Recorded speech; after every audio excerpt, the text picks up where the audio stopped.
여러분 안녕하십니까? 이가혁 라이브 이가혁입니다. 검찰의 대장동 1심 항소 포기를 두고 여야 정치권이 뜨겁게 맞붙은 가운데 정성호 법무부 장관이 관련 보고를 받았을 당시 검찰에 신중하게 판단하라고 했다고 밝혔습니다. 잠시 후 여야 패널들과 토론해 보겠습니다. 윤석열 전 대통령이 계엄 선포 직후 다시 회의실로 들어와서 국무위원들 앞에서 계엄 막상 해보면 별것 아니다고 말했다고 송미령 농림부 장관이 법정에서 증언했습니다. 역시 잠시 후 짚어보겠습니다. 그럼 오늘 함께할 네 분의 해설위원 소개해드리고 백가 앵커의 브리핑으로 첫 번째 이슈 보겠습니다.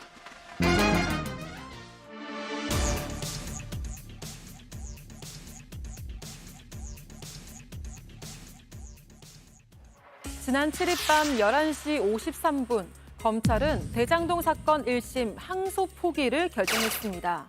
항소 시한을 7분 남겨두고 나온 발표에 한밤중 수사팀은 반발 입장문을 냈고 중앙지검장의 사의 표명까지 이어졌죠. 정치권은 주말 내내 시끄러웠습니다. 윤석열과 김건희에 대해서는 벌벌 떨며 조사도 못하고 내란 수계를 풀어준 결정에 대해서는 즉시 항고도 포기하고 모두들 침묵하더니 이제 와서 도대체 무슨 낯으로 그러한 주장을 하는 것입니까? 직권남용이자 직무유기입니다. 검찰 농단입니다. 이 모든 상황을 지시하고 지휘한 것으로 외관상 보이는 정성호 법무부 장관은 즉각 사퇴해야 할 것입니다. 정작 오늘 아침 취재진 앞에 선 검찰총장 직무대행은 말을 아꼈는데요. 법무부 장차관으로부터 항소 포기하라는 지시 받았습니까? 다음에 말씀드리겠습니다. 정성호 법무부 장관도 대장동 사건이 이재명 대통령과 무슨 관계가 있나라며 직접 나서서 입을 연 상황. 대장동 항소 포기 후폭풍이 검찰과 정치권을 뒤흔들고 있습니다. 법조계를 넘어서 정치권까지 뜨거운 공방이 벌어지고 있습니다. 바로 여야 패널들께 의견을 물어보겠습니다. 박진영 위원님, 대장동 항소 포기, 후폭풍이 대단합니다. 어떻게 일단 전체적으로 바라보십니까? 검찰의 농단이자 일부 검찰의 쿠데타다. 이렇게 보여집니다.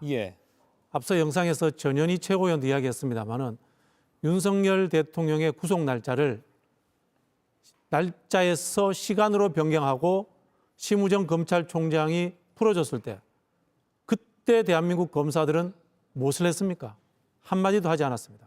이것은 윤석열 대통령 피의자 당사자에 관한 문제입니다. 두 번째, 김건희 도이치모터스 수사 과정에서 수사를 종결했을 때 대한민국 검사들은 가만히 있었습니다. 김건희 피의자 당사자의 문제입니다. 그런데 갑자기 대장동 사건에 대해서 모든 검사장들이 들고 일어납니다. 이것은 또 왜 선별적으로 여기에 대해서 항명합니까? 묻고 싶고요. 또 서울중앙지검장께도 묻고 싶습니다. 법무부 장관이 지휘권을 발동하지 않았습니다. 즉 이것은 서울중앙지검장의 의지에 따라서 항소할 수도 있다는 겁니다. 항소하지 않았습니다. 그래놓고는 나중에 와서 여기에 대해서 불만을 제기합니다. 저는 이 부분들이 검찰이 자신의 조직을 지키기 위해서 윗선에다가 책임을 전가하면서 본인들이 끝까지 자신들의 입장을 지켜내지 못한 것을 떠넘기는 그러한 하나의 전략이다 이렇게 보여지고요. 윤석열 정권의 주역이었고 또 국민의힘과 그들의 표현에 의하면 현 정부에 부역했기 때문에 검찰은 결국은 소멸될 것 같다라는 결론을 말씀드리고 싶습니다. 김기웅 의원 반론 들어볼게요. 항소를 포기한 거는 제가 볼 때는요. 법치를 포기한 게 아닌가 싶습니다. 나쁜 사람, 죄지은 사람 관련해서 수사해서 기소해서 재판 유지하는 거 공사하는 게 당연히 검사들이 할 몫이잖아요. 그런데 김만배 일당 관련해서 1심에서 국민들의 눈높이에 봤을 때 그분들의 지은 죄에 비해서 형량이 눈높이에 맞다고 보십니까? 아니잖아요. 그렇다면 당연히 항소를 통해서 적극적으로 형량을 높이고 또 무엇보다도 7,800억 원이라는 부당이득에 대해서 국가가 환수할 수 있도록 해야 되는 게 맞습니다. 그런 기회를 사실상 박탈한 거 아닙니까? 1심에서 그 나온 형량이 검찰에서 항소를 포기하면 2심에서는 그 이상으로 나올 수 없습니다. 예. 일종의 캡을 씌우는 거, 모자를 씌우는 거 아닙니까? 그렇다면 이 수에는 누가 있는 겁니까? 김만배, 대장동 일당이 있는 거고요. 무엇보다도 이재명 대통령과 관련해서 공모 혐의로 재판을 받고 있기 때문에 전국적으로 이재명 대표의 어떤 재판 관련, 대통령의 재판 관련해서도 뭔가 득을 보는 거 아니냐, 그런 지적이 나올 수밖에 없습니다. 예, 양쪽이 완전히 지금 엇갈리는 분석을 내놓고 있는데요. 나머지 패널 두 분께는 이렇게 질문 드려볼게요. 이 항소 포기 과정에서 노만석 검찰총장 대행과 이미 사의를 표명한 정진우 서울중앙지검장 사이에서 입장차도 표출이 됐습니다. 노만석 대행은 중앙지검장과 협의를 거쳐서 숙고 끝에 내린 결정이다라고 했고요. 정진우 중앙지검장은 의견이 달랐다라고 했습니다. 대검과 의견이 달랐다라고 밝혔습니다. 정진우 지검장에 대한 발빼기 아니냐라는 비판도 있긴 있는데 먼저 조기현 의원님, 이 두 사람 간의 의견차는 어떻게 보십니까? 뭐 의견차 있을 수 있죠. 뭐 수사팀에서 어떤 사건에 대한 선고가 있으면 이 선고에 대해서 일단 분석하고 항소 여부에 대한 보고서를 올립니다. 그러면 중앙지검장이 우선 검토하고요. 이렇게 대통령과 관계된 주요 사건인 경우에는 당연히 대검까지 결재를 받고 지휘 이 감독을 받습니다. 그 과정에서 당연히 수사팀의 의견을 존중하는 서울중앙지검장과 예. 대검의 입장이 다를 수는 있죠. 있다고 하더라도 협의 과정에서 어떤 필요에 의해서, 그러니까 검찰의 무분별한 항소 남용의 제한의 필요성, 그리고 1심 판결 전반이 검찰의 기소 내용에 비추어 합당하고 적정한 판결이라는 판단이 있으면 항소 안 할 수 있는 겁니다. 그 판단을 대검이 최종적으로 한 거잖아요. 그것에 대해서 서울중앙지검장이 이견이 있다고 해서 이런 식으로 혼자 이 사퇴하는 방식으로 이게 책임을 지는 게 과연 맞느냐. 그럼 과연 과거에도 이런 식으로 했습니까? 물론 정권의 어떤 검찰에 대한 개혁에 그 반대하는 입장 표명에서 사퇴하는 검찰들이 있었습니다만 예. 특정 사건에서 이런 방식으로 책임을 지겠다? 저는 검찰의 아주 나쁜 관행인데요. 책임을 지려면 이러한 검찰개혁의 방향과 항소권 남용 자제에 대해서 검찰을 설득하고 이 판단의 적정성, 검찰총장 권한대행의 그 판단에 이르게 돼서 검찰 내부의 지휘부의 판단에 이르는 여러 과정들에 대해서 설명을 했어야죠. 그게 책임지는 자세 아닙니까? 더군다나 이 서울중앙지검장은 이 정권에서 임명됐고 네. 검찰개혁의 방향에 대해서 어느 정도 공감한다는 입장을 표해 온 거 아닙니까? 항소권 남용에 대해서도 여전히 같은 입장인 거죠. 개인적 의견이 다르다고 해서 이렇게 사퇴하는 방식으로 이 문제를 도피하는 것이 맞느냐는 것이고요. 과거 특정 사건에 그렇으면 윤석열 전 대통령 구속 취소 결정 때 이게 검찰은 그럼 전체 검찰 구성원이 다 동의해서 아무런 책임진 사람이 없었습니까? 김건희 여사 관련된 수사, 소위 말하는 그 경호처 부속 건물로 불러서 휴대폰도 반납하고 이런 수사 검찰은 이렇게 해도 다 된다고 동의하는 겁니까? 그때 책임지는 이 검찰 지휘부 있었습니까? 특정 사건에 대해서 이건 본인의 처지가 밑에 아래 검사들로부터 이 반발을 사고 있기 때문에 도피하듯 그냥 자리를 떠난 것뿐입니다. 실제 책임지는 자세를 보이려면 왜 그런 판단을 하게 됐는데 본인이 이견이 있었지만 대검 지휘부의 그 방침을 수용할 수밖에 없었던 내용을 검찰 내에 설명해야 되죠. 그렇게 하는 게 책임을 지는 거지. 자기 직만 내던진다고 이게 이 논란만 더 부추긴 거 아닙니까? 그러니까 이제 다른 검찰 내부의 집단 항명으로 이어지고 있는데 매우 무책임한 자세라고 봅니다. 예, 무책임하다. 어떻게 보십니까? 예, 대한민국 고위 검찰 간부 중에 정말 기계 있는 검사가 이리도 없었던가라는 그런 한탄을 하게 되는 그런 아주 매우 중차대한 사건으로 봅니다. 먼저 정진우 중앙지검장 사의를 표명을 할 정도의 그런 결심을 했다면은 본인의 뜻 그리고 후배들이 만장일치로 항소가 필요합니다라는 그 뜻을 관철을 시키고 사의를 표명을 했어야죠. 7일 동안은 아무 액션을 취하지도 않다가 불과 7분 남겨놓고 어떻게 할 수가 없는 그런 외통 막판에 항소 포기를 받아들이면서 본인은 막지 못해서 사의를 표명했다. 글쎄요, 좀 저는 비겁하다는 생각이 듭니다. 본인의 뜻을 관철을 시키려면은 본인의 정결권이 있다는 거 아니겠습니까? 수사지휘권이 법무장관이 수행을 안 했기 때문에 그러면 전결권을 행사를 해서 후배들 특히 이것을 전담 검사들의 뜻을 다 관철을 시키고 본인이 사의를 표명하는 게 그게 맞는 그 순서 아닐까요? 그런 면에서 떳떳지 못하다 하는 얘기입니다. 노만석 그 대행 마찬가지입니다. 분명히 얘기를 했죠. 자기는 법무부 장관의 의견을 들었고 그다음에 서울중앙지검장과의 협의를 거쳤다라고 마치 이번 결정에 자기가 칼자루를 쥐고 결정을 한 거로 생각이 드는데요. 바로 그렇습니다. 지금 저는 법무부 장관이라든가 이재명 대통령을 포함한 용산에서의 어떤 그 시그널, 메시지 없이 더더군다나 검찰총장도 아니고 대행이 본인의 혼자 결정을 했다. 이런 훅폭풍을 맞을까? 바로 노 대행도 정무적인 판단을 했을 겁니다. 지금 이재명 정권의 초기고 내가 더 검찰 쪽에서 더 무언가를 하려고 더 높은 자리를 가려면은 그래 저분들의 정무적인 판단을 내가 수용을 해야지라고 하지 않았을까요? 저는 그런 연결고리 없이 대행이 이런 결정을 했다. 저는 가능성이 거의 없다라고 판단이 듭니다. 예, 물론 이제 개인적인 의견입니다. 정무적 판단까지도 고려를 했을 것이다라고 김동원 의원은 판단하고 계시고요. 오늘 아침에 정성호 법무장관이 과연 어떤 입장을 밝힐 것인가도 상당히 관심이 쏠렸는데 오늘 오전 10시 30분에 출근길 문답을 통해서 이렇게 밝혔습니다. 검찰에 따로 지시한 건 없다라는 취지로 말했습니다. 국민 여러분께 또 심려를 끼쳐드린 것 같아 장관으로서 매우 송구한 마음입니다. 맨 처음에 사건이 그냥 보고되면 그렇게 했으니까 알아서 잘 판단하러 한 거고 두 번째 보고 왔을 때 신중하게 판단하면 좋겠다. 형 선고가 검찰 구형량보다도 더 높게 나온 부분도 있고 뭐 크게 법리적인 측면에서 크게 문제되지 않는다는 측면이 있었고요. 7일 날 오후는 뭐 법사위와 예결이 왔다 갔다 하느라고 정신이 없어갖고요. 보고 왔을 때 좀 여러 가지를 고려해갖고 신중하게 합리적으로 잘 판단했으면 좋겠다. 이런 정도 제가 의사 표현했습니다. 예, 여러 가지를 고려해서 신중하게 합리적으로 잘 판단했으면 좋겠다. 이 정도로 제가 의사 표현을 했습니다. 이게 정성호 법무장관의 말입니다.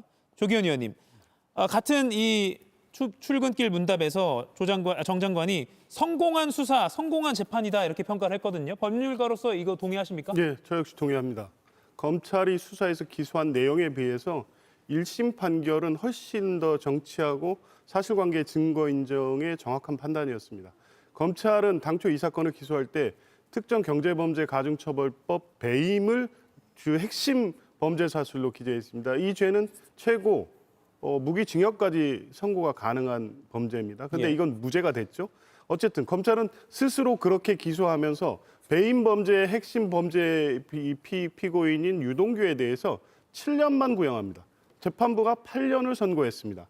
나머지 정민용 씨와 관련해서도 이 5년 구형에 6년을 선고했습니다. 그러니까 배임 사건의 핵심 피고인, 핵심 범죄 행위를 한 자들에 대해서는 오히려 검찰 이 구형보다 높은 선고를 했고요. 나머지 유무죄에 관련해서도 사실 대부분의 이 기소 범죄 사실은 유죄로 판결이 났습니다. 업무상 배임죄, 뇌물, 횡령. 그러니까 관련돼서 이 대정당 업자들과 유동규와 관련돼서 돈이 오고 갔거나 회사의 자금을 횡령했거나 대부분 다 유죄 판결이 났습니다. 선고 형량에 있어서 그리고 기소한 범죄 사실이 다 유죄로 인정됐다면 나머지 이 판단에 있어야 항소 실익을 따져봐야 되는데 첫 번째 특정 경제범죄 가중처벌법 배임은 항소해도 무죄 나올 수밖에 없습니다. 이것은 배임은 손해액을 구체적으로 입증하지 않아도 되지만 특정 경제범죄 가중 배임은 이 배임 이득액이 그 법에 정해져 있습니다. 3억 이상, 50억 이상.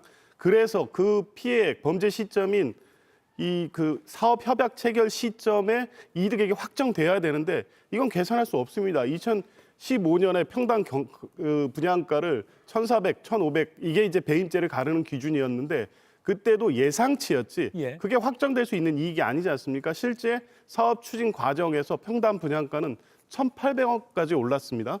그래서 실제 초과이익이 생기게 된 거죠. 그렇다고 하면 이건 항소심 가서 다툰다고 하더라도 특경법 배임은 무죄 가능성이 높고요. 이해충돌 방지법은 당초의 기소 내용도 아니었습니다.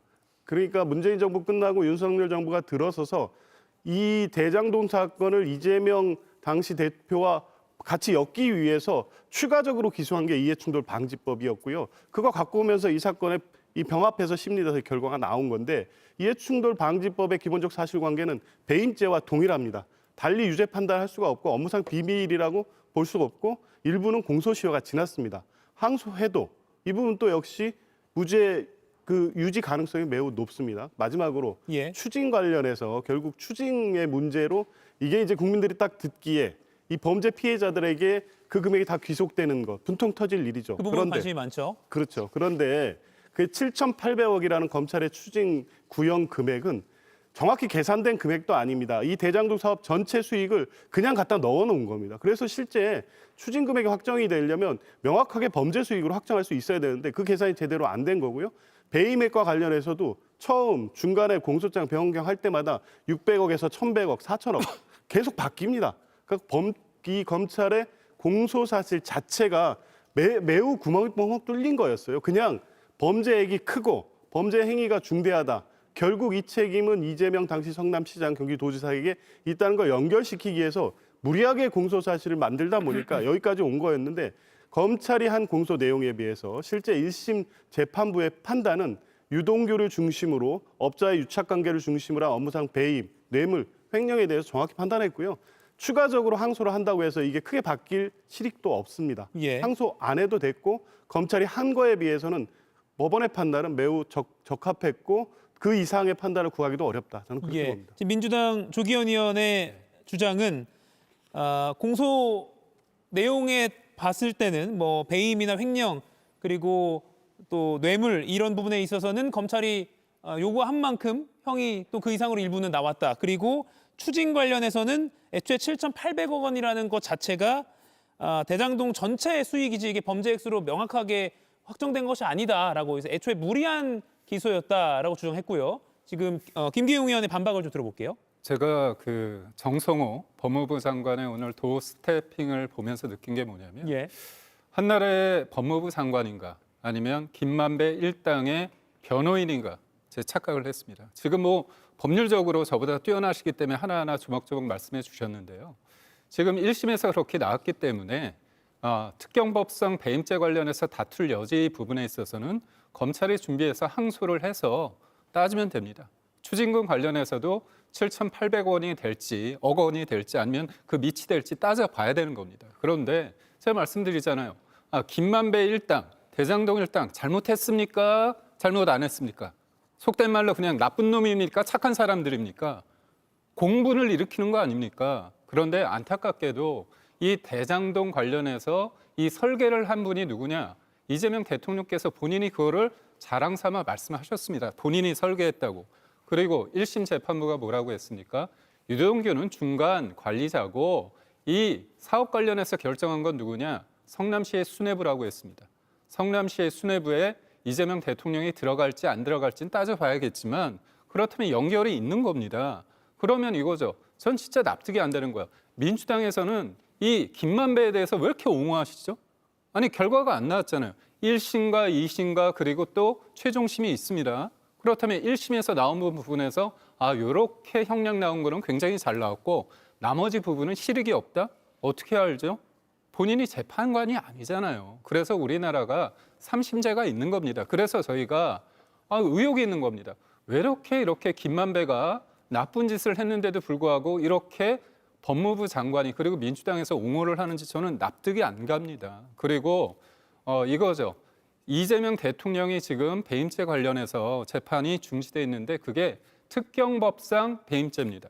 그런데 이 부분에 대해서 이제 항소심이 없기 때문에 이 부분이 사실상 무죄화됐다고 볼 수 있거든요. 그러면 이재명 대통령이 별개 사건이지만 별개 재판이지만 예. 같은 사건을 다루기 때문에 그게 영향력을 줄 수 있습니다. 무엇보다도 김만배 입장에서나 남욱 입장에서 보면 추징금이 없습니다. 사실상 내가 7천억 정도 내야 되고 남욱 같은 경우도 1,000억을 내야 되는데요. 한 푼도 안 내도 됩니다. 그렇다면 이 사람들이 너무 좋은 거 아닙니까? 그럼 몇 년 동안 그냥 소위 말해서 교도소에 있다가 1인당 주진우 의원이 계산을 하니까 하루에 2억 원이라고 합니다. 2억 원. 그런데 이재명 대통령께서 민주당에서 뭐라고 얘기합니까? 배임죄 없애겠다는 거잖아요. 이분들 나옵니다. 무죄입니다.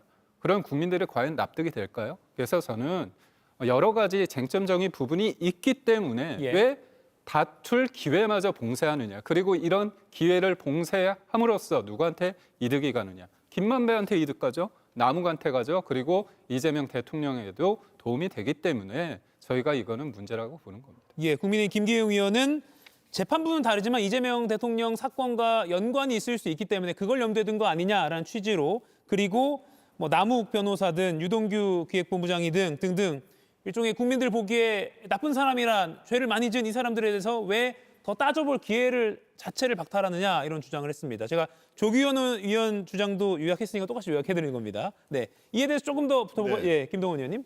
그 두 명의 피의자의 구형량보다 1심이 더 높아졌다. 그래서 이거는 잘된 성공한 재판이다라고 얘기를 하는 모양인데요. 글쎄요, 어느 시각에 대해서 성공한 건지 그거를 따져볼 필요가 있습니다. 이거는 재판이라는 것은 다 이해 처지가 다른 그 양자 간에 아주 현격한 차이가 있는 것을 조정하는 과정이라고 하면 왜 성공한 재판인지를 저렇게 서슴 없이 얘기를 하는데요. 대장동 수익을 한번 보시자고요. 간단하게만 제가 말씀을 드리겠습니다. 1심 그 판결문에 나와 있습니다. 도계공 성남도시개발공사에서 벌어들인 수익이 1,830억으로 돼 있고요. 민간업자들이 이른바 성남시 수뇌부와 결탁해서 벌어들인 수익이 7,880억이라 나오지 않습니까? 여기에 배임액이 최소 4,800이라는 금액이 나옵니다. 즉 성남시와 성남시 도시개발공사에 손해를 끼쳤다 하는 게 나옵니다. 이것은 거의 재판부에서 확정이 될 만한 수치고요. 나머지는 여러 가지 사항상 확정되기는 곤란하다라고 지금 얘기가 하지 않았습니까? 김만배의 추징 구형이 6,112억입니다. 그런데 1심에서는 어떻게 했습니까? 15분의 1도 될까 말까 한 428억으로 지금 돼 있지 않습니까? 그렇다면 이 현격한 차이에 누가 이 손해를 봅니까? 성남도시개발공사, 성남시가 다 국고로 운영되는 기관 아니겠습니까? 결국에는 국민이 피해자다라고 하는 시각으로 가면은 지금 이게 성공한 재판, 성공한 수사라고 볼 수 있을까요? 저는 그렇게 절대 생각이 들지가 않습니다. 이 정성호 법무부 장관이 신중하게 판단하라라고 하는 그 신중함이 관행대로 지금까지 기계적인 그런 항소를 했다면은 당신들 지금 이 대통령 뜻도 한번 다 파악을 한번 해보세요라는 뜻이 담겨 있지 않을까요? 왜 그렇습니까? 9월 말에 이재명 대통령이 국무회의에서 말씀을 한 게 있습니다. 되도 않는 내용을 갖고 기소하고 또 무죄가 나오면 자신들이 면책을 하기 위해서 항소하고 상고한다. 이거 시스템 바꿔야 되지 않겠나라고 묻습니다. 누구한테 묻습니까? 정성호 법무부한테 묻습니다. 그래서 정성호 법무부가 지금 연구를 하고 있습니다라고 하니까 법무부 장관이 휙 바뀌면 또 유예하면 되는 거 아닙니까? 그래서 제도를 만들고 있습니다라고 하는 게 9월 말입니다. 불과 2달도 채 안 됐는 이 사태, 요게 저는 시발점으로 봅니다. 그래서 거대하게 지금 시나리오가 전개되가 있다라는 저는 시각인데요. 바로 재판 중지, 얼마 전에 그 국민 후폭풍을 맞아가지고 일단 스톱을 했죠. 두 번째 라운드가 이번에 항소 포기입니다. 아마 이것을 빌드업을 해서 결과적으로 공소 취소라는 그들의 최종적인 목적을 향해서 이 열차는 달려갈 것이다. 저는 그렇게 보고 있습니다. 예, 박진영 의원님. 제가 앞서 말씀드렸습니다마는 법무부 장관이 수사 지휘를 하지 않았습니다. 그러면은 서울중앙지검장이 이거 항소할 수 있어요. 항소를 안 했습니다. 안 하고 난 이후에 여기에 대해서 불만을 토로합니다. 저는 그러다 보니까 이 검찰 이 고위층들이 이거 짜고 치는 약속 대련이 아닌가 그렇게 의심을 합니다. 서울중앙지검장과 그리고 18명의 지검장들이 그런 행위를 했을 거다라는 생각이 저는 드는데요. 그럼 왜 그랬느냐? 제가 봤을 때는 이 대장동 사건을 수사하고 기소하는 과정에서의 조작이라든가 왜곡이 있었다라고 의심을 하는 겁니다. 첫 번째 의심은 뭔가 하면요. 왜 그러면 재판부는 구형보다 더 선고를 높게 합니까? 이거 이례적인 일이지 않습니까? 여기에 대해서 저는 의심을 합니다. 자, 여기에서 구형보다 선고가 높은 사람 2명이 누군가 하면요. 유동규하고 정민용이에요. 예. 이 사람들은 조사받는 과정, 재판받는 과정에서 계속해서 진술이 오락가락한 사람들입니다.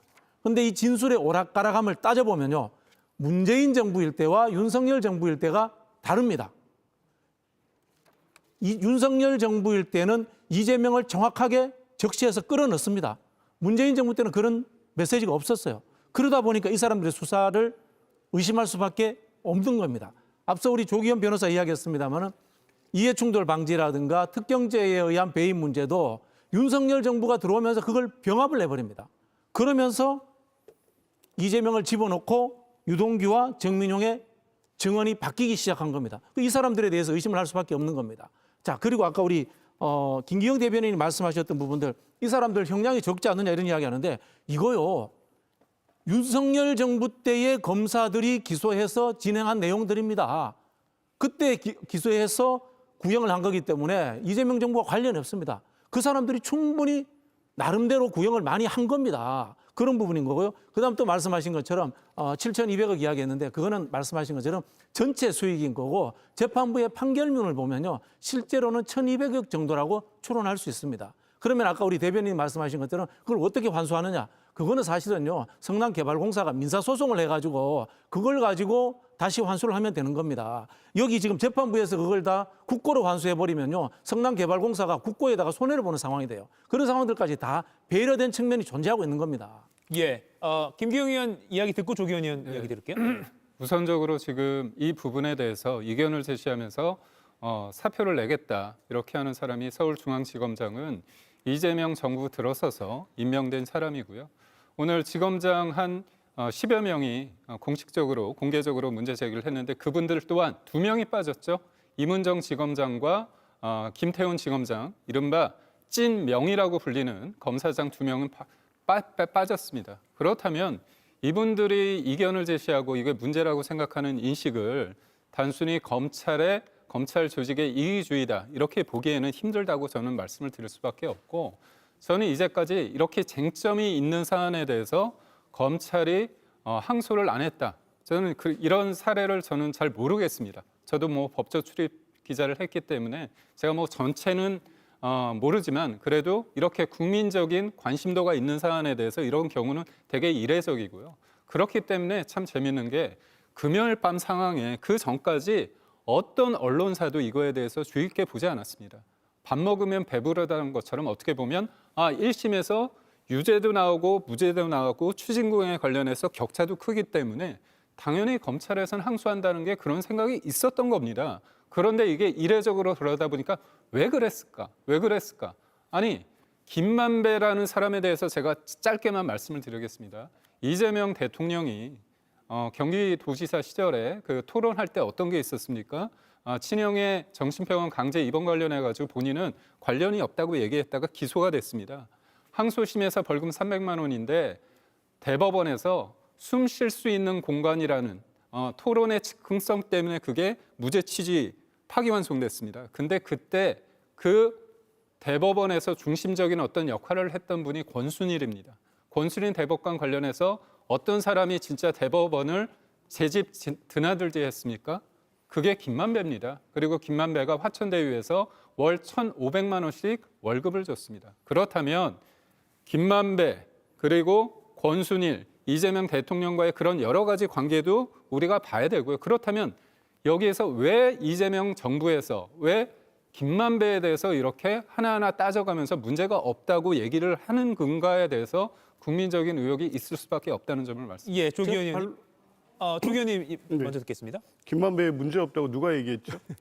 이거 유동규하고 김만배 대장동 업자들 간의 유착에 의한 배임 범죄라고 계속 주장합니다. 인정하고요. 이 행위에 비해서 책임이 적정하다는 그냥 판단을 얘기하고 있는 것뿐입니다. 전 두 가지 묻고 싶은데요. 항소 포기가 도대체 이재명 대통령하고 무슨 관계가 있습니까? 구체적인 근거를 말씀하셔야죠. 그러니까 이 항소를 포기함으로써 이재명 대통령이 바로 어디 지금 재판 중입니까? 무죄 나옵니까? 아니지 않습니까? 오히려 정진상 실장은 특경과 배임하고 뇌물죄로 지금 재판이 진행되고 있습니다. 검찰이요, 공소유지 잘해서 정진상 실장에 대해서 특경과 배임 유죄 판결 받으십시오. 그러면 이재명 대통령 나중에 재판 제기되면 그때 그 판단 받을 거 아닙니까? 이 사건은 이 사건대로 보면 되고, 이재명 대통령과 관련해서는 이 사건에서 한 몇 줄 언급이 있죠. 당시 성남시장은 이들의 유착 관계를 모르고 자유로운 상태에서 판단했다. 관여되가 있지 않다는 겁니다. 그리고 핵심적으로 이재명 당시 성남시장과 이 유동규 또 업자들이 있는 매개인 김용, 정진상 실장 관련돼서 뇌물의 최종 기속지가 어디인지 이번에 어느 정도 판단이 됐습니다. 3억 1천 유동규한테 간 거 아닙니까? 그게 물론 김용, 정진상한테 갔다고 주장하지만 본인이 소비했을 가능성, 당시 업자에게 준 채무 변제의 목적으로 소비됐을 가능성이 매우 높습니다. 428억 배당금의 존재, 결국 유동규 거라는 게 확인이 됐습니다. 그것은 이미 증거에서 그 업자들하고 노래방 모임에서 428억은 유동규 거라는 명시적인 메모도 있었고요.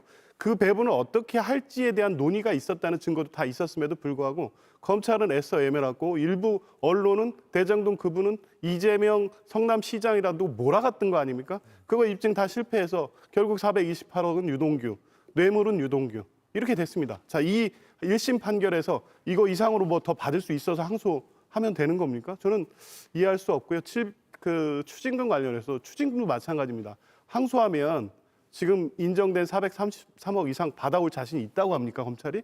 전 그게 이해 안 됩니다. 이거 범죄 수익으로 확정돼야 되고요. 부패 재산이어야 됩니다. 그리고 범죄 피해 수익, 그러니까 피해자가 있는 사건이기 때문에 성남 도계공이 손해배상 등을 통해서 회복이 불가능할 때 제한적으로 부패재산 몰수법에 의해서 추징할 수 있는 겁니다.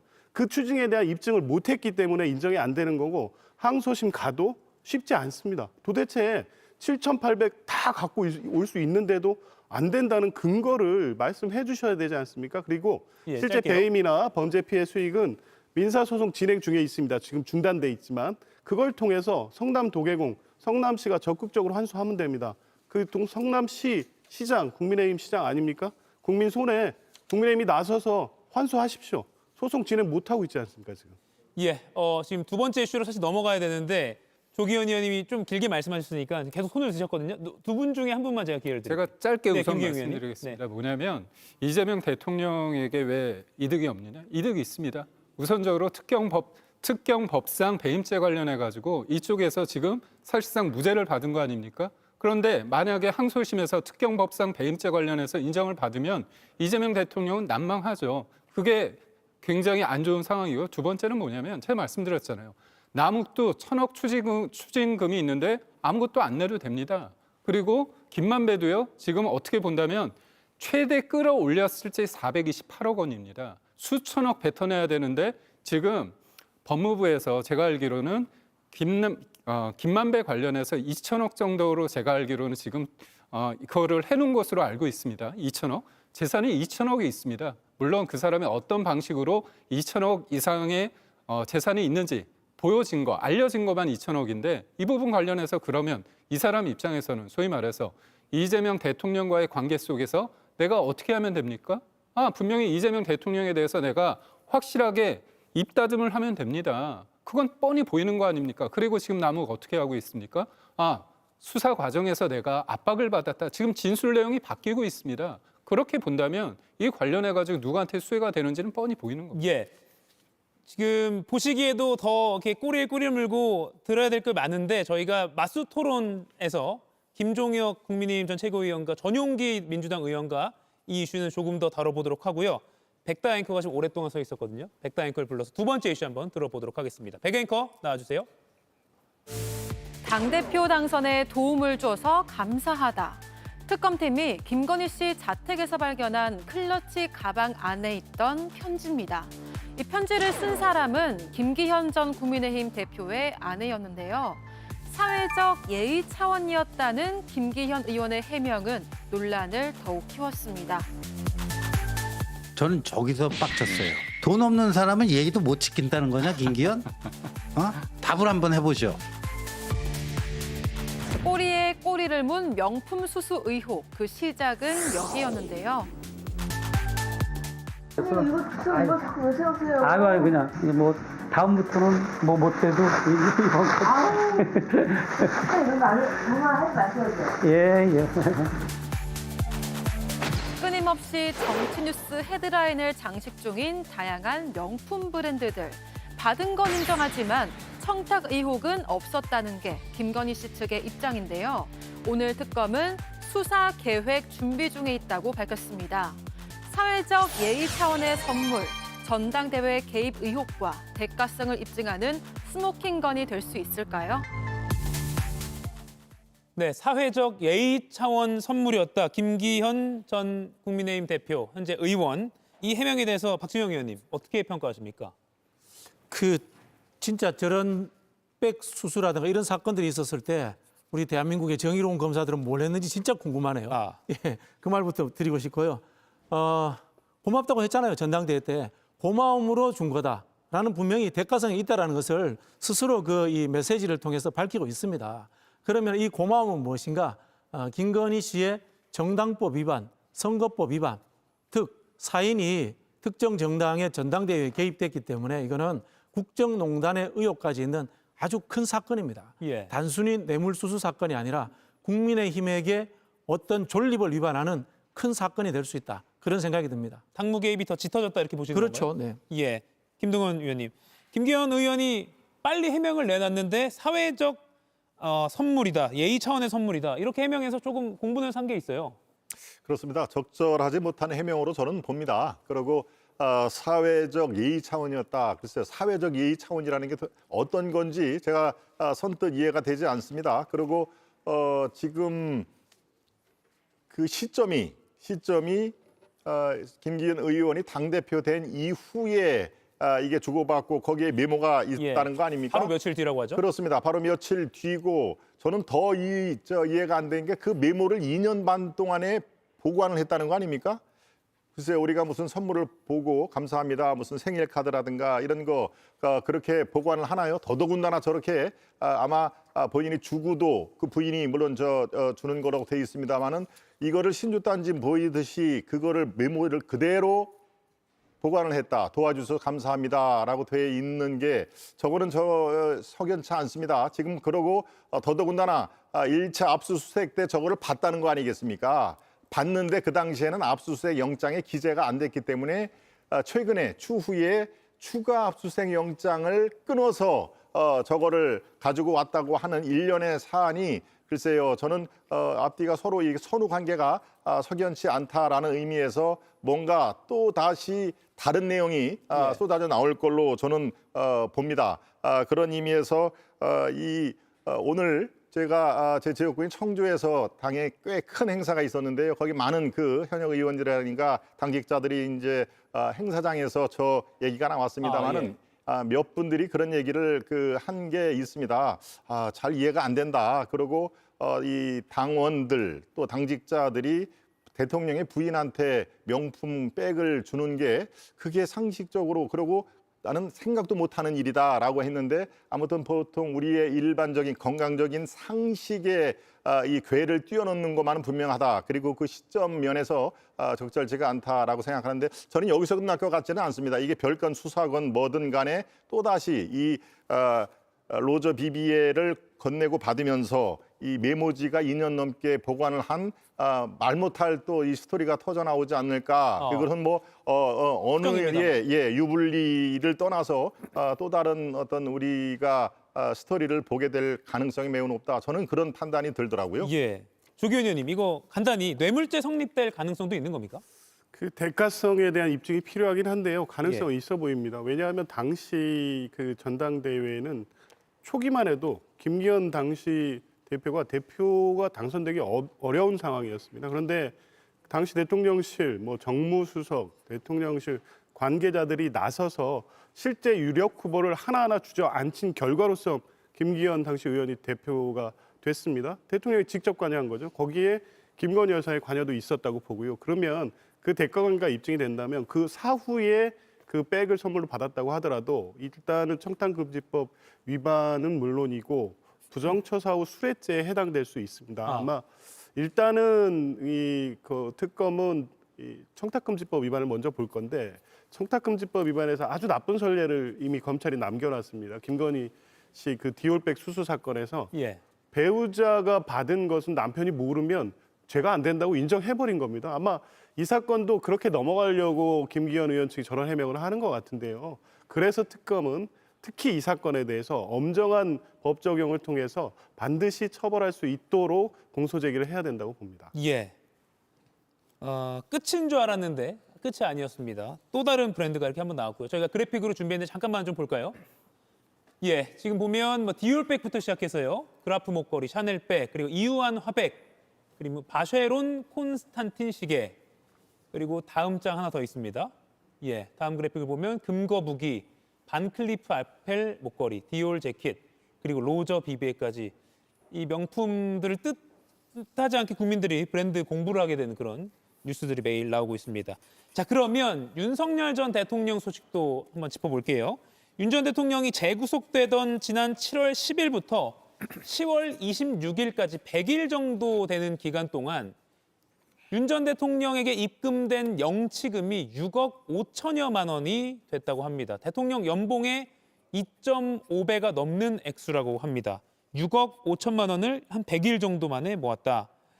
김기용 의원님, 김계리 변호사가 영치금 모금하는 그런 글을 올리기도 했었는데 네. 돈이 없다고 했었잖아요. 근데 꽤 많이 모였네요. 그러니까 그 이후에 많은 분들이 아무래도 윤석열 전 대통령 관련해서 지지하시는 분들 입장에서는 예. 영어의 몸이기 때문에 그리고 한여름 어떻게 지나는지 그리고 대통령의 자리에서 어떻게 보면 구치소의 그 자리까지 갔을 때는 굉장히 어떻게 보면 표현이 그럴 수 있지만 드라마틱한 거 아닙니까? 그렇다면 지지자들 입장에서는 본인이 이런 영치금을 보냄으로써 대통령의 그런 상태에 있는 부분에 대해서 뭔가 위로하고 싶은 그런 마음들이 좀 모여진 게 아닌가 싶습니다. 예. 그래서 어떤 정치적인 의도가 뭐 있겠습니까?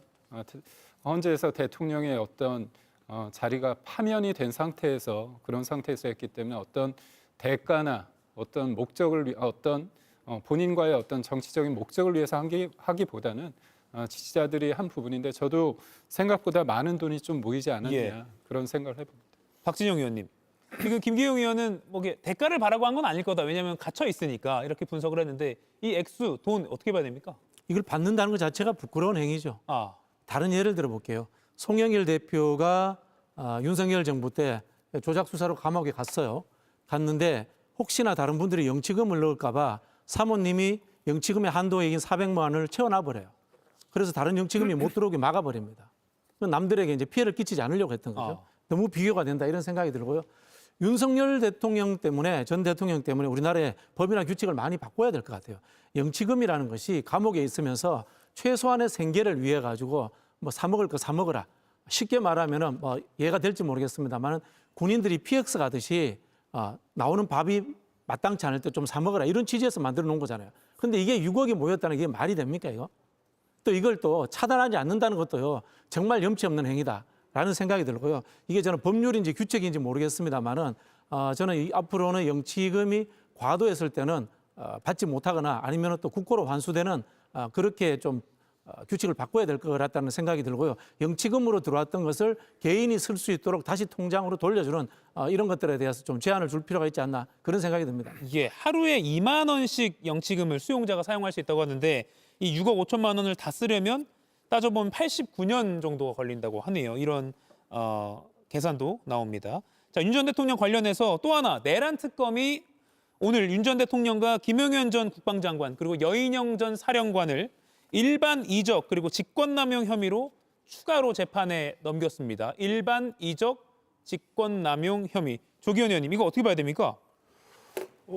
저도 깜짝 놀랐는데요. 오늘 이 공소적이 브리핑을 하던 박정 특검보의 이 표현이 인상적이었습니다. 이 수사에 참여한 검사로서 참담하다고 표현했습니다. 그러니까 막연하게 드론 평양 침투를 통해서 혹시 그런 게 아니야 정도였고 관련된 구체적 증거가 확보돼 있을까 이런 문제 제기를 많이 했었었죠. 예. 그러니까 노상원 수천만으로는 증거 능력이 다소 취약하지 않은가 이런 얘기도 있었는데요. 특검은 여인영 사령관의 메모, 휴대폰 메모를 통해서 구체적인 일방 이적죄 혐의 사실을 확정할 수 있을 정도의 증거를 확보했고요. 그 내용을 그대로 밝혔습니다.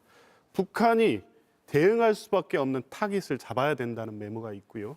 구체적으로 무인기 궤적을 일부러 노출시킨다는 내용이 있었고요. 예. 이 명확하게 무인기 작전을 통해서 북한이 군사적 대응을 하도록 유인하고 그걸 통해서 계엄의 명분을 삼겠다는 내용이 구체적으로 적시가 되어 있습니다.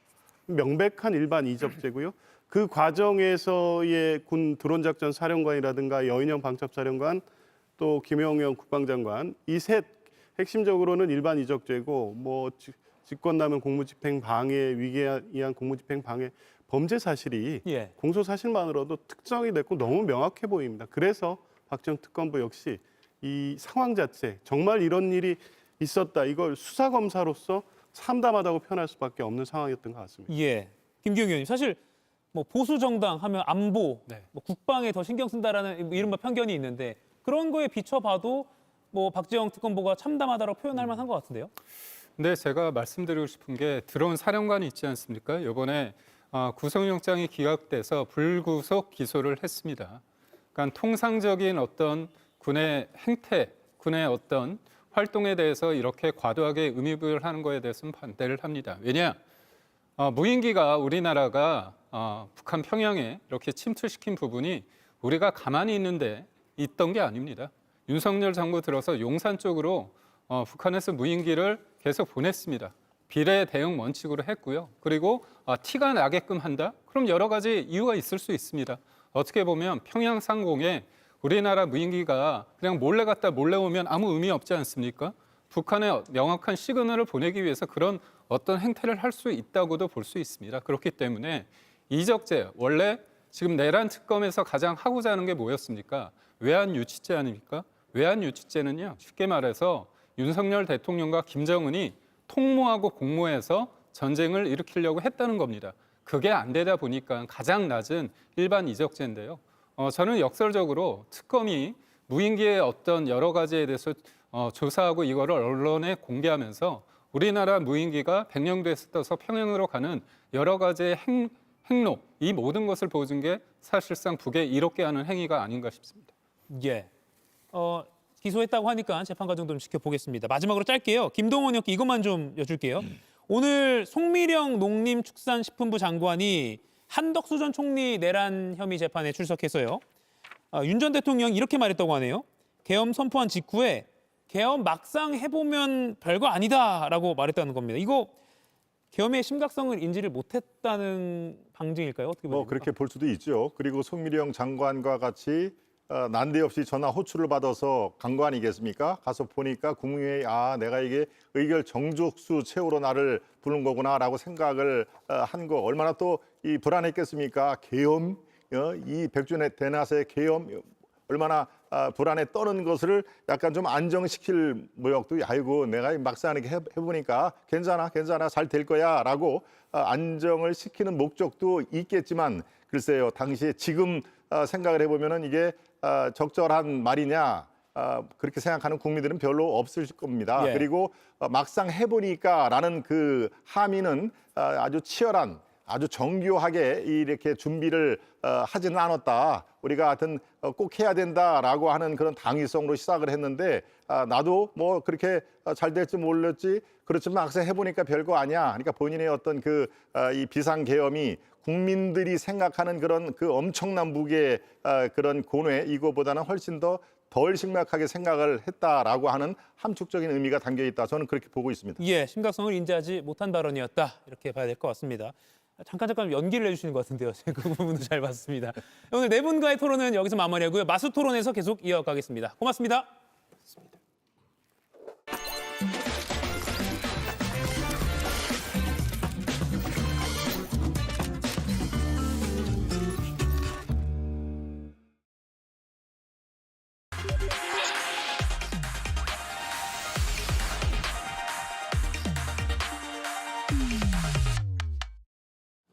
가장 뜨거운 정치권 이슈를 두고 치열하게 토론해봅니다. 오늘 맞수 토론 전용기 더불어민주당 의원, 김종혁 전 국민의힘 최고위원 두 분과 함께합니다. 어서 오십시오. 안녕하세요. 네, 첫 번째 주제는 오늘 아침 민주당과 국민의힘 최고위원의 지도부의 발언 속에 각각 들어있습니다. 들어보시죠. 친윤 정치검사들의 쿠데타적 항명이 참으로 가관입니다. 반드시 진상규명할 겁니다. 국정조사, 청문회, 특검 등 가능한 모든 수단을 동원해서 당신들이 어떤 행위를 했는지 밝혀보겠습니다. 2025년 11월 7일 자정 대한민국이 암흑으로 변했습니다. 7,400억짜리 항소 포기입니다. 이재명만이 할 수 있는 일입니다. 김병기 원내대표도 동의했으니 국정조사 합시다. 그리고 특검 합시다. 그리고 그 끝은 탄핵이 될 것입니다. 네, 첫 번째 토론 주제는 대장동 항소 포기, 정치권 후폭풍 이렇게 잡아봤습니다. 먼저 전용기 의원께 여쭐게요. 예. 여야 모두 국정조사가 필요하다 이런 입장이네요. 실제로 필요하다고 저도 생각합니다. 예. 기본적으로 뭐 대장동에 대한 항소 포기한 것을 조사해야 된다라고 하는 국민의힘의 측의 의견도 일정 부분 동의하는 바인 게요. 기본적으로 법무부 장관이 지휘를 했느냐 안 했느냐. 그러니까 이것을 조언을 한 것을 지휘를 실질적으로 했는가에 대한 여부를 밝히는 것도 지금 이 정도 논쟁거리가 됐으면 필요하다고도 보이는 것이고요.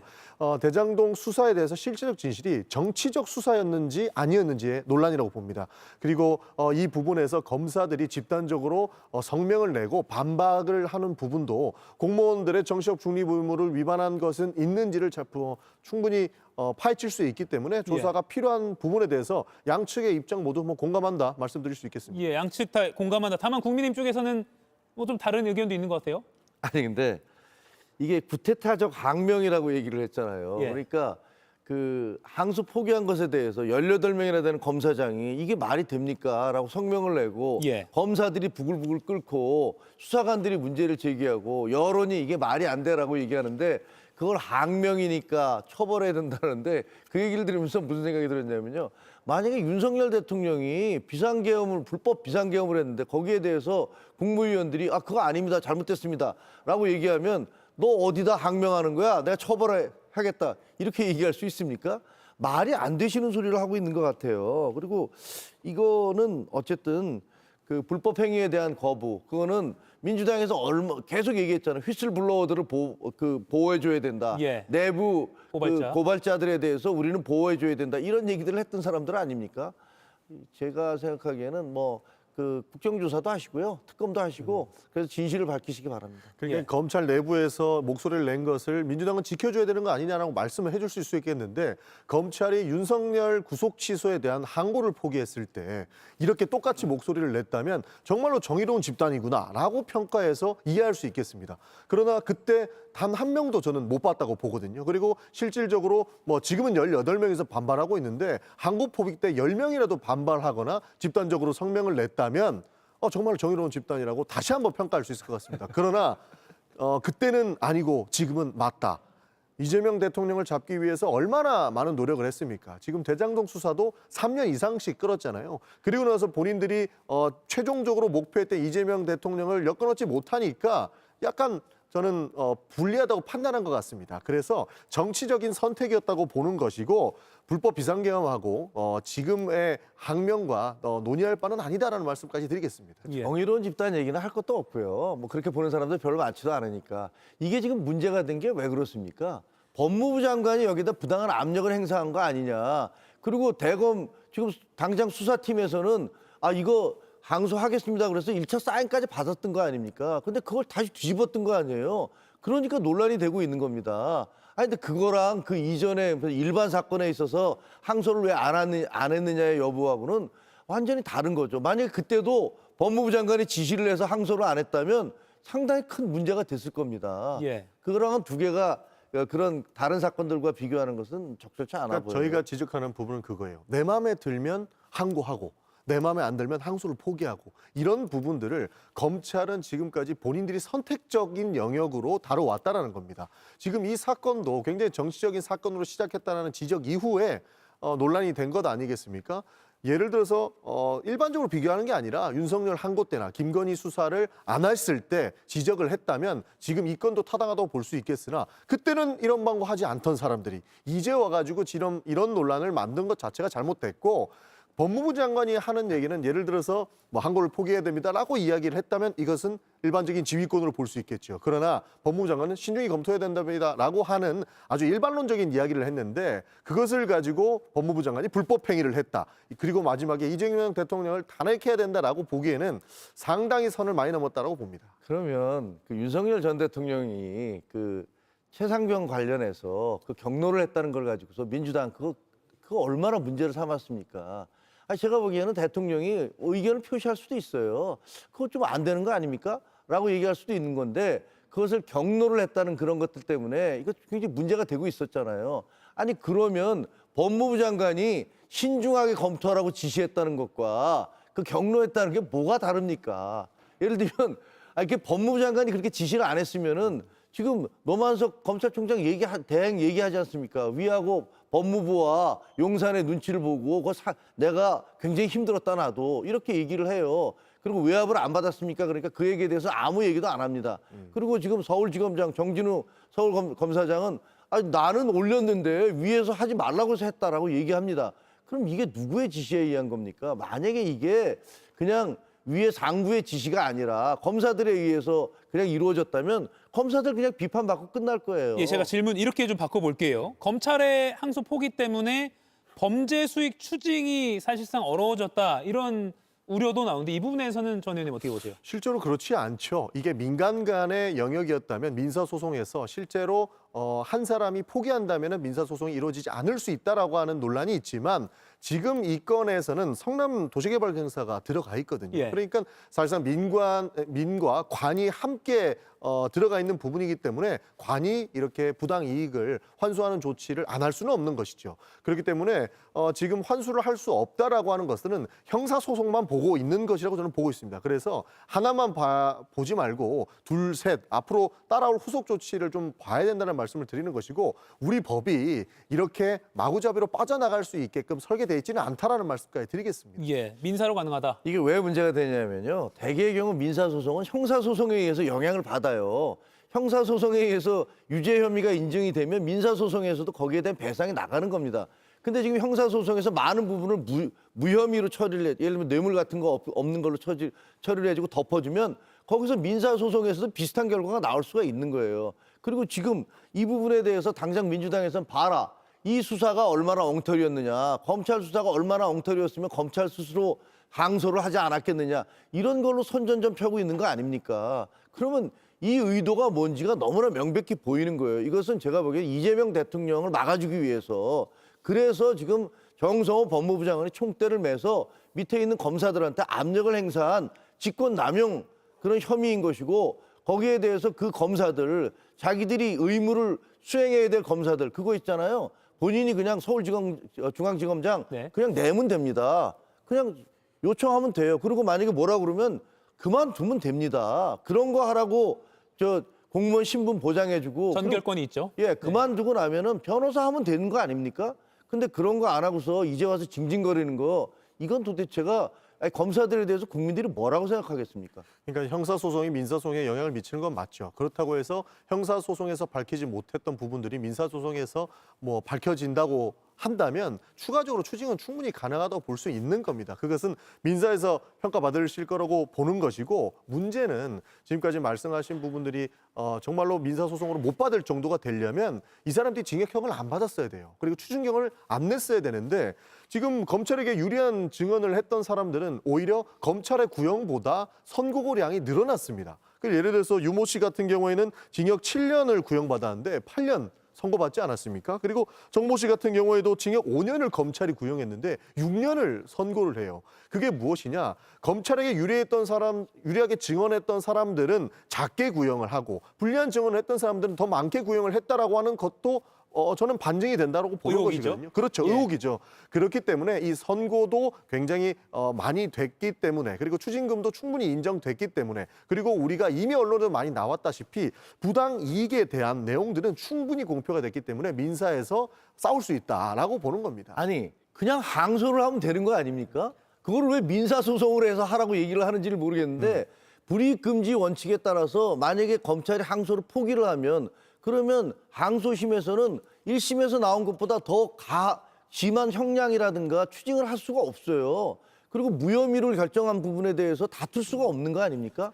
그런 부분들에 대해서 다퉈달라고 검찰에 항소를 해야 되는데 검찰이 항소를 포기했어요. 그리고 그것을 예를 들면 7천억이나 되는 그 넘는 엄청난 추징금에 대해서 다퉈볼 소지가 없어요. 400 몇 억 내고 끝나는 거 아닙니까? 그러면 그 사람들은 몇 년 살고 나와서 나중에 무슨 보석이 이루어지든 뭐가 이루어지든 뭐 가석방이 이루어지든 그러면 수천억대 재벌 되는 거 아닙니까? 그거를 왜 항소를 해서 다투는 것을 놔두고 그걸 민사소송에서 다툴 수 있다. 그러니까 괜찮다라고 얘기하는 건 논리적으로 이상하죠. 여기서 나눠서 봐야 될 게 추징금과 부당이익 환수는 다르게 봐야 된다는 부분입니다. 추징은 국가에서 충분히 추징을 해서 환수를 할 수 있는 부분이 있는데 이 사람들이 더 많은 이익을 냈다는 거 아닙니까? 그 범죄 수익에 대해서는 당연히 형사사건 이후에는 민사사건으로 넘어가서 성남도시개발공사가 본인들이 부당이익이라고 주장하는 부분들을 환수했어야 되는 겁니다. 그래서 이것은 단계적으로 가는 것이지 이 항소가 모든 것을 담보하는 것은 아니었다라는 말씀을 드리는 겁니다. 이 부분 좀 짚어볼게요. 이재명 대통령이 지난 9월 30일에 국무회의에서 검사들이 되지도 않는 것으로 기소한다. 무죄 나오면 책임 면하려고 항소, 상고해서 국민들에게 고통을 준다. 뭐 이런 기계적인 항소를 조금 줄여보려는 취지에서 이런 선택이 나온 거 아니야? 라는 분석에 대해서는 어떻게 두 분 생각하십니까? 뭐 실제로 그 영향이 뭐 없었다라고 할 수는 없겠죠. 그렇기 때문에 지금 이 사건만 항소를 포기한 것이냐? 그것도 아닙니다. 많은 정치적인 사안들, 제가 구체적으로 말씀을 드리지는 않겠습니다만 지금 선거법 1심 결과가 나온 것들도 많은 부분 항소를 안 했어요.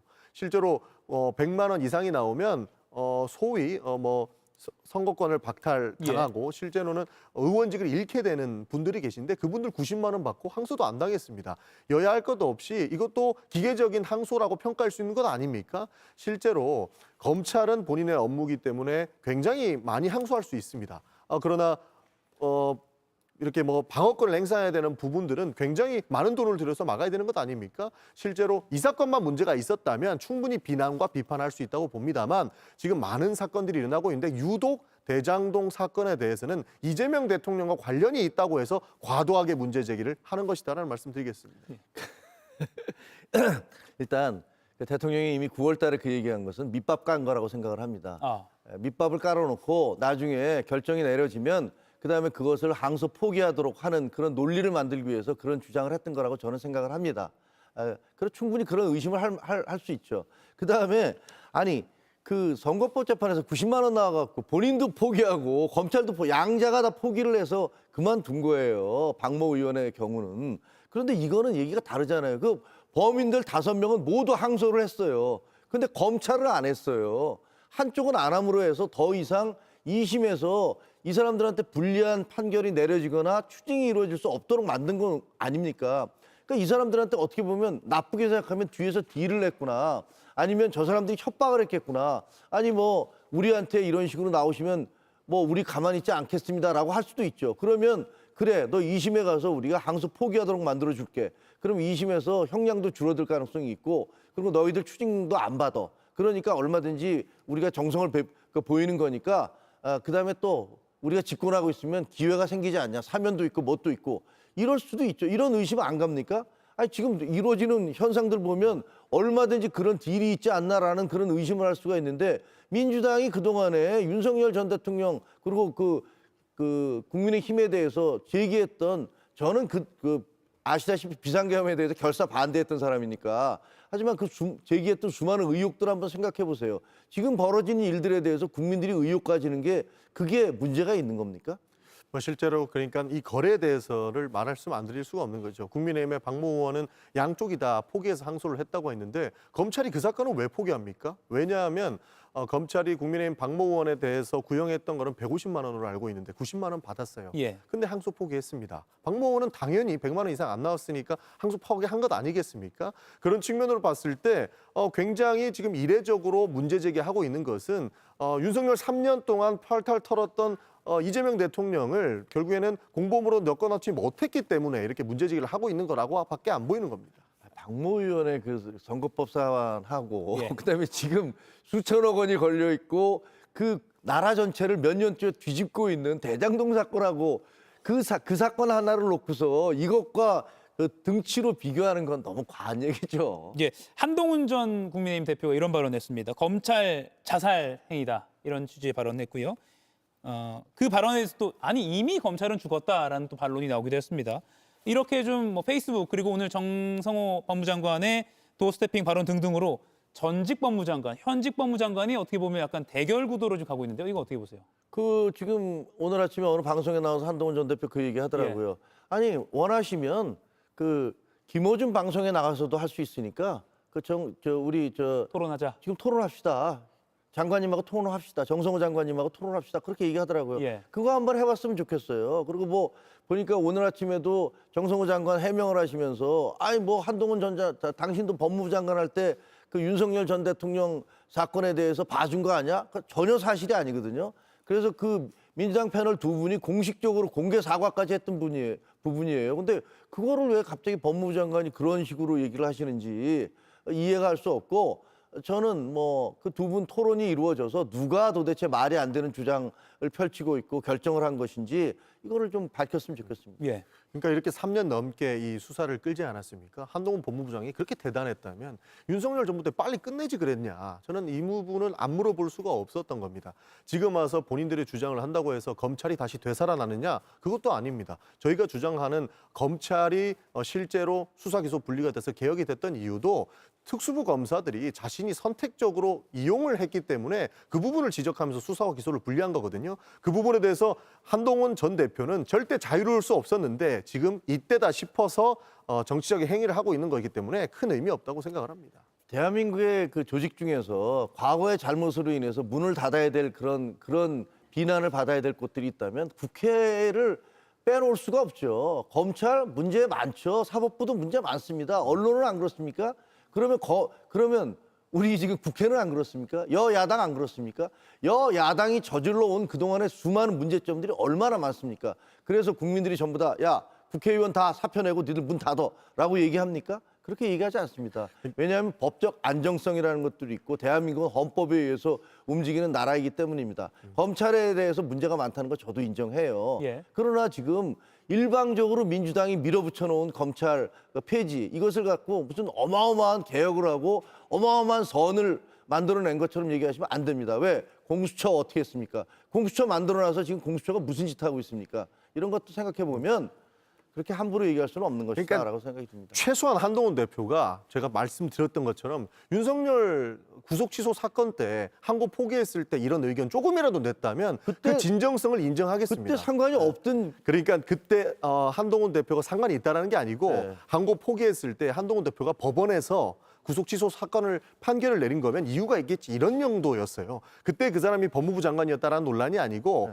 그때 당시에 한동훈 전 대표가 이것은 문제 있다라고 이야기를 했다면 지금의 그 징징성을 이해할 수 있겠으나 지금과 그때 그 스탠스는 너무나도 달라졌다는 말씀을 안 드릴 수가 없는 것이고, 그렇기 때문에 한동훈 대표도 문제가 있다는 말씀을 드리는 겁니다. 추가적으로 여기까지. 공수처 얘기만 하나 더 드리면 네, 짧게요. 공수처 예산 안 주고 인력 안 준 거 누굽니까? 지금 일 못하게 만들어 놓은 상황을 사실 국회에서도 반성해야 되는데 그때 반대했던 국민의 의원들이 너무 많았기 때문에 공수처가 일할 수 없게끔 만들어 놓은 제도부터 우리가 반성을 해야 되는 것이지. 앞으로 잘하겠네요. 당장들이 뭐 만들어 놨으니까 문제가 있다라고 이야기한 게는 참 어폐가 있다는 말씀 드리겠습니다. 예, 대장동 항소 포기 관련 이슈는 정말 1시간을 잡고 토론해야 될 것 같다는 생각도 드는데요. 2시간 하면 되죠. 2시간도요? 알겠습니다. 첫 번째 주제는 여기까지고요. 두 번째 주제 백다행급 브리핑으로 듣고 오겠습니다. 대한민국 집권 여당 자랑스러운 더불어민주당 신임 당대표 정청래 뜨거운 마음으로 인사드립니다. 험한 일, 굳은 일, 싸울 일은 제가 앞장서서 솔선수범하겠습니다. 이재명 대통령은 국정에만 전념할 수 있도록 강력하게 뒷받침하겠습니다. 배드캅을 자처하며 출범한 정청래호, 어제 취임 100일을 맞았습니다. 검찰개혁 등의 속력을 올렸던 정 대표는 취임 100일 날에도 쉬지 않고 달렸는데요. 그동안의 속도전과는 조금 다른 모습이었습니다. 짧은 시간 덕구하고 산책을 했습니다. 어찌나 힘이 넘치는지 제 성격을 같이 닮았더라고요. 그래서 같이 한 100m 정도 뛰었습니다. 99일이든 100일이든 101일이든 큰 의미는 없다고 봅니다. 오늘은 말보다는 일을 하러 왔습니다. 취임 100일 기자회견 대신 봉사활동에 나선 겁니다. 취임 당시 악수는 사람과 하는 거라며 당대표를 자처하던 모습에 기대와 우려가 동시에 나오기도 했었죠.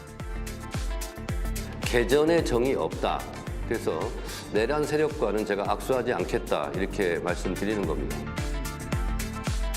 이재명 정부 첫 여당 대표의 지난 100일 민심은 어떻게 바라보고 있을까요?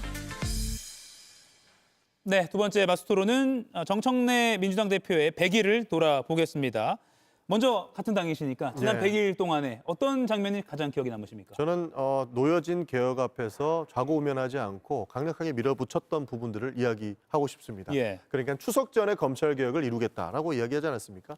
사실 국민의힘에서는 왜 이렇게 급하게 검찰 개혁을 밀어붙이느냐, 뭐 대화도 안 통하지 않느냐라고 이야기를 하시지만 검찰 개혁은 과거 20년 전, 그러니까 노무현 대통령께서 계실 때도 검사들과의 대화를 열면서 수사 기소 분리에 대한 사건들을 이야기하셨습니다. 그때부터 꾸준히 논의돼 왔는데 지금까지 사실상 안 되어 왔던 거죠. 그러나 정청래 대표가 취임한 이후에 추석 전에 선물을 주겠습니다라고 공언을 하면서 검찰 개혁, 그러니까 수사 기소 분리 건들이 빠르게 통과되었다라고 해서 저는 개혁에 좌고우면하지 않는 모습들을 떠올리고 싶습니다. 네, 전용규 의원은 검찰 개혁을 꼽았는데요. 김종혁 의원 뭘 꼽으시겠습니까? 조금 전에 덕군가 하는 개를 데리고서 막 뛰는 모습 보셨잖아요. 유기견.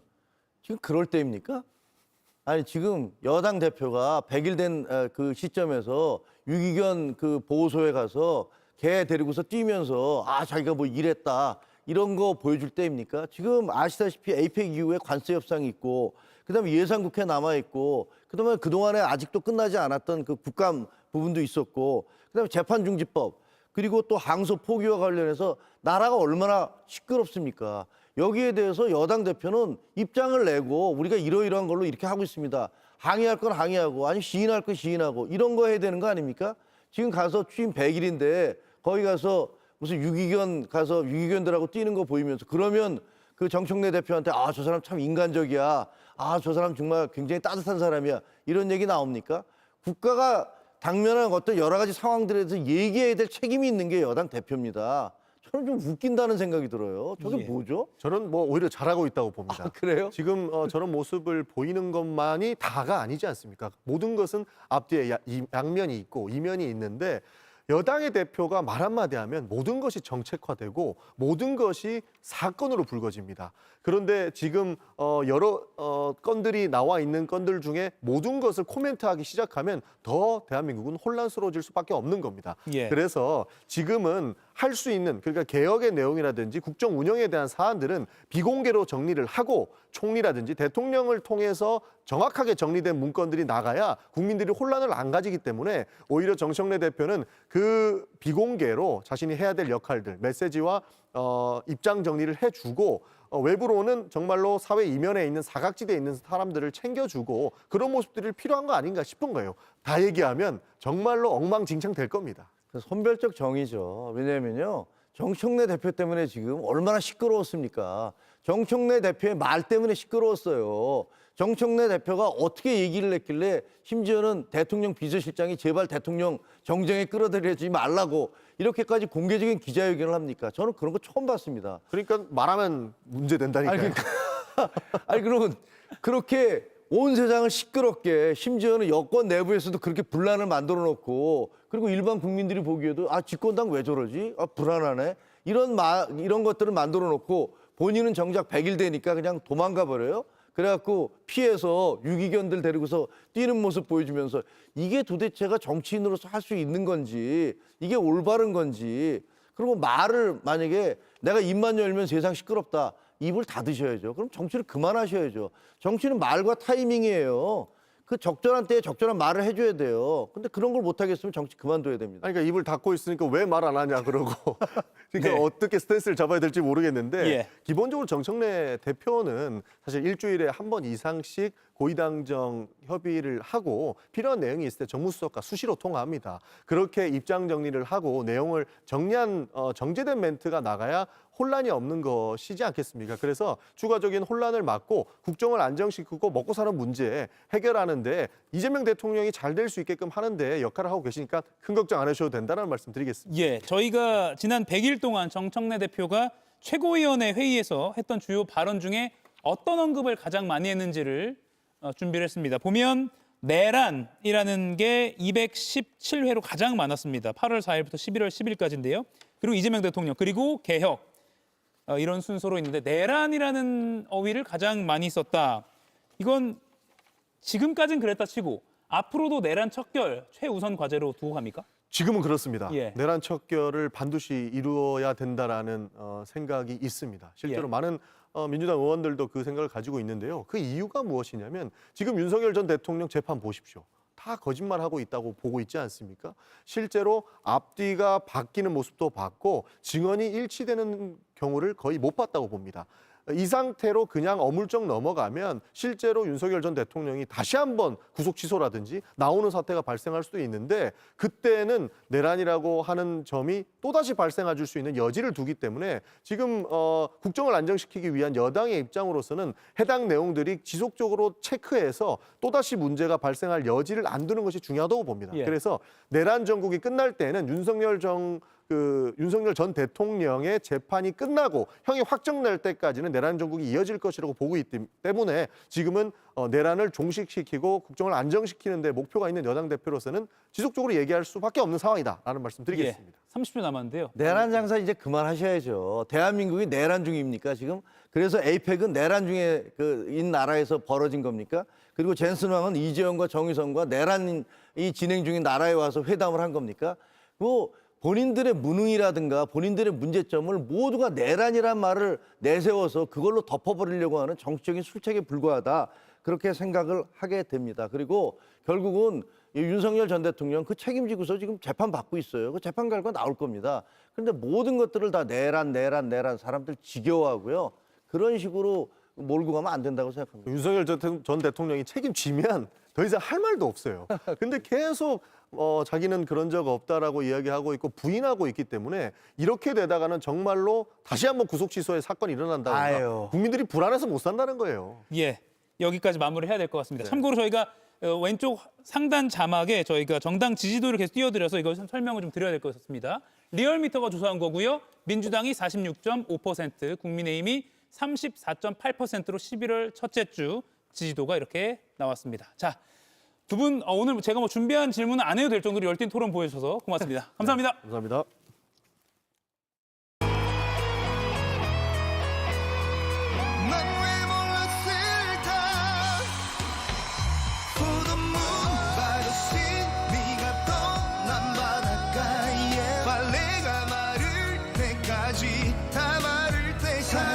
대한민국 레전드 쇼핑 축제 지마켓 빅 스마일 데이. 매일 전국민 쇼핑 지원 쿠폰팩. 11월 G마켓에서 크게 찔러라. 빅 스마일 데이. 탈모 효과를 생각한다면 약효를 따져봐야죠.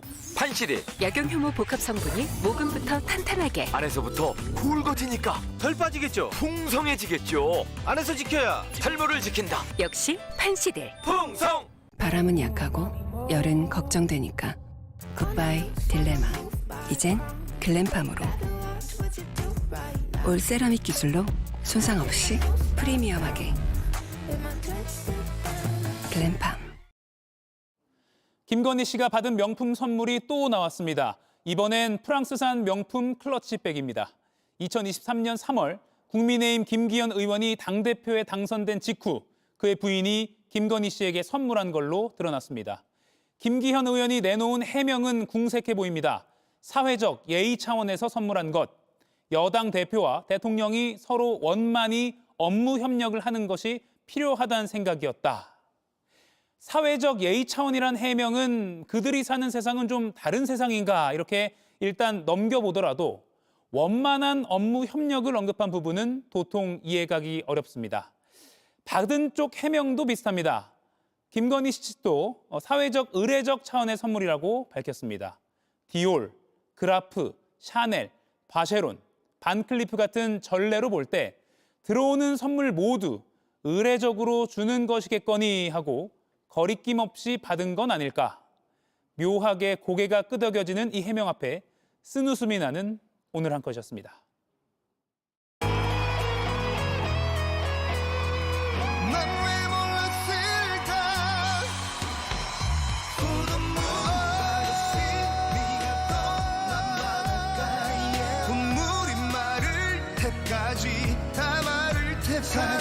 대한민국 레전드 쇼핑 축제 G마켓 빅 스마일 데이. 매일 전 국민 쇼핑 지원 쿠폰팩. 11월 G마켓에서 크게 찔러라. 빅 스마일 데이. 위 건강이 필요한 순간은 매 순간. 위 건강이 필요한 매 순간. 위 건강엔 메스틱. 대한민국 넘버원 메스틱. 역시 프롬바이오. 마침내 빼빼로데이야. 혼자보단 함께 즐겁게. 바빠도 마음은 전해지게. 혹시 잊은 거 아니지? 마음을 나눠봐. Share love with 빼빼로. 롯데 빼빼로. 바로 이어지는 JTBC 뉴스룸 예고해드립니다. 안창호 위원장이 국가인권위원장 신분으로 반인권적이란 논란이 제기된 반동성애 강연의 강연자로 활동했습니다.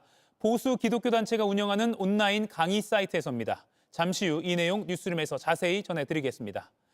이가혁 라이브 오늘 순서는 여기까지입니다. 내일 오후 5시에 다시 뵙겠습니다. 고맙습니다.